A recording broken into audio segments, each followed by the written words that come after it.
This is a video for window tinting on a 2013 Mercedes-Benz Sprinter. And we've finished tinting the windows. I'm not actually going to show you how to tint the window. There's plenty of videos on YouTube how to do that. As you can see, the tint is not very dark. It's fairly light. And the reason that I tinted it was not for darkness, but more for safety and security. Windows that have plastic film that is tinted on it is harder to break, and when the glass does break, the film on the inside doesn't necessarily shatter the way that the rest of the glass does. And this is mostly safety in the sense of break-ins, because when you have a lot of stuff in your van, a lot of people are doing kind of the van life, live in your van kind of thing.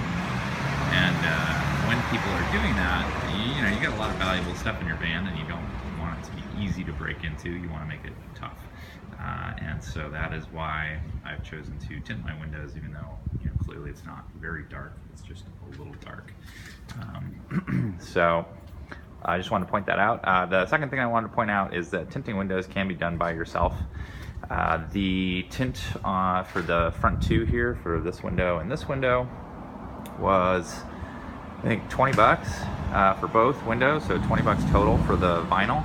And then you have to buy a kit of squeegees and stuff on how to do that, which you can pick up on Home Depot, but I think Amazon is a bit cheaper. It gives you a lot more options. And then of course there's the Windex squirty stuff. It's not actually Windex though, it's some other kind of soapy water.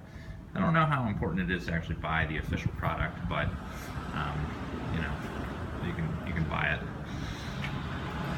through a variety of different places. Amazon's pretty good, it's pretty cheap, so all in all that's going to cost you another 20 or 30 bucks. So for $50 all in, you can tint your own windows.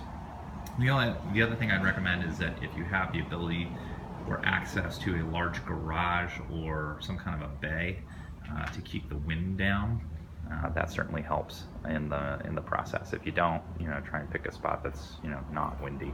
This place is like a convection tunnel, so that was pretty terrible for doing it, and I did end up with little pieces of stuff in the window, which you can sort of see right there.